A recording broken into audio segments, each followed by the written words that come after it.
जय श्री राधे कृष्ण। दोस्तों, धनतेरस के दिन ही यम देवता की पूजा और यम का दीपक जलाने की भी परंपरा होती है। ऐसा माना जाता है कि इस दिन यम देवता की पूजा करके दीपक जलाने से यम देवता हमें अकाल मृत्यु के भय से दूर रखते हैं।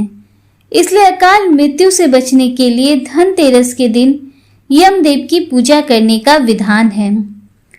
दोस्तों, यमदेव की पूजा हमेशा रात्रि में ही की जाती है। रात्रि में यमदेव की पूजा करने के समय एक चौमुखी दीपक जलाया जाता है। आइए अब आपको जानकारी देती हूँ कि आपको यमदीप जलाने के समय क्या क्या नियम करने चाहिए।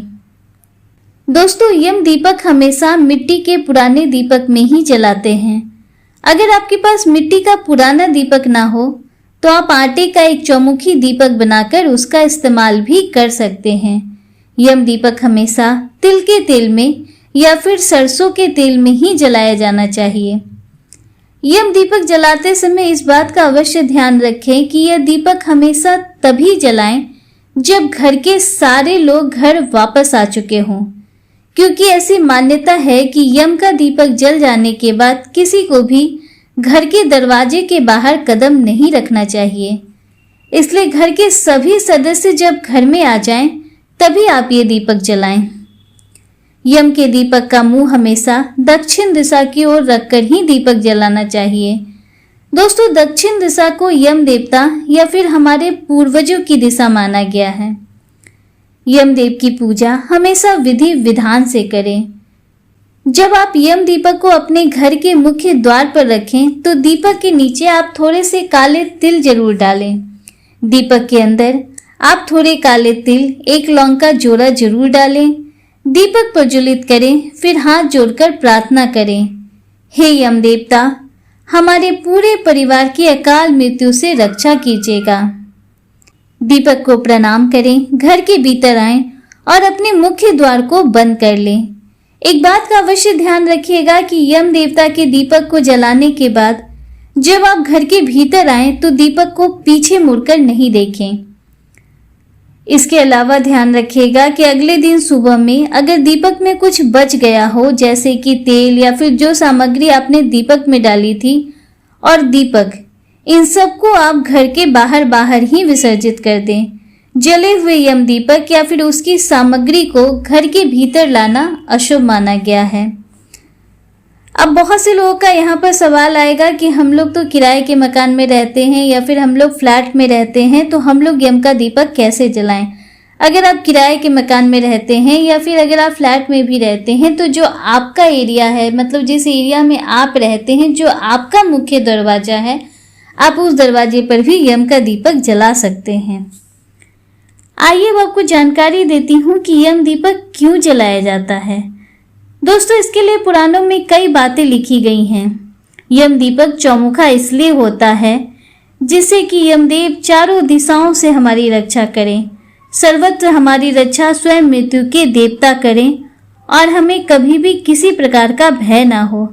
परिवार के सभी सदस्य स्वस्थ और निरोगी रहें। अब आपको यम दीपक से जुड़ी एक प्रचलित कथा सुनाती हूँ। एक समय मृत्यु के देवता यमराज ने अपने दूतों से पूछा, क्या कभी तुम्हें प्राणियों के प्राण लेते समय किसी पर दया भाव आया है? तब वे संकोच में आकर बोलते हैं, नहीं महाराज। यमराज ने उनसे फिर दोबारा यही सवाल पूछा तो उन दूतों ने संकोच छोड़कर बताया कि एक बार ऐसी घटना घटी थी जिससे हमारा हृदय भी कांप उठा था। कहते हैं, बहुत पहले हंसराज नामक एक प्रतापी राजा था। एक बार वह अपने मित्रों, सैनिकों और अंगरक्षकों के साथ जंगल में शिकार खेलने गया। संजोग से राजा सबसे बिछड़कर अकेला रह गया और भटकते हुए एक अन्य राजा हेमराज के राज्य में पहुंच गया। हेमराज ने थके हारे हंसराज का भव्य स्वागत किया। उसी रात हेमराज के यहाँ एक पुत्र का जन्म हुआ। इस खुशी के अवसर पर हेमराज ने राजकीय उत्सव में सम्मिलित होने के लिए आग्रह के साथ राजा हंसराज को कुछ दिनों के लिए अपने यहाँ ही रोक लिया। बच्चे की छठी के दिन एक विचित्र घटना घटी। पूजा के समय देवी प्रकट हुई और बोली, आज इस शिशु के साथ जो इतनी खुशियां मनाई जा रही है, वह अपने विवाह के चौथे दिन ही अकाल मृत्यु को प्राप्त हो जाएगा। इस भविष्यवाणी से सारे राज में शोक छा गया। हेमराज और उसके परिजनों पर तो वज्रपात ही हो गया। सब के सब स्तब्ध रह गए।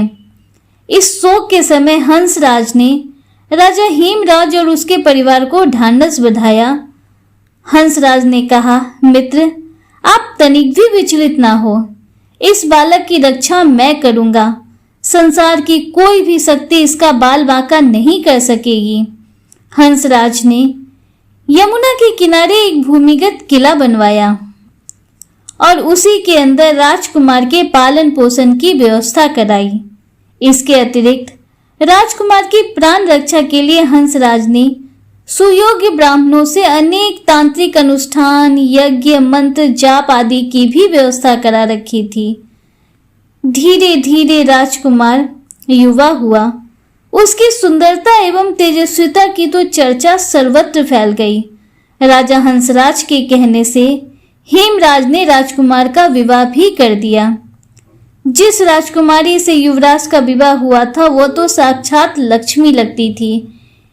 ऐसी सुंदर वर वधू की जोड़ी जीवन में कभी किसी ने न देखी थी। विधि का विधान, विवाह के ठीक चौथे दिन यम के दूत राजकुमार के प्राण हरण करने आ पहुंचे।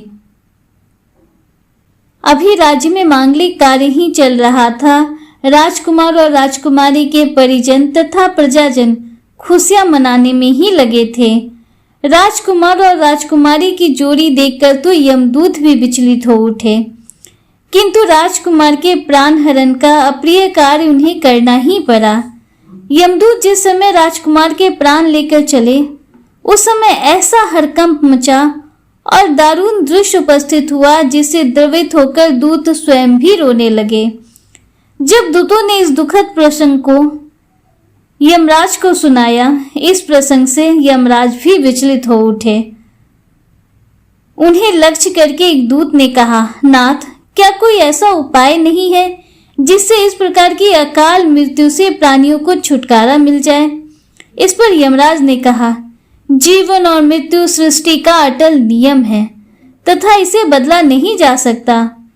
किंतु धनतेरस को पूरे दिन का व्रत और यमुना में स्नान कर धनवंतरी और यम का पूजन दर्शन अकाल मृत्यु से बचाव कर सकता है।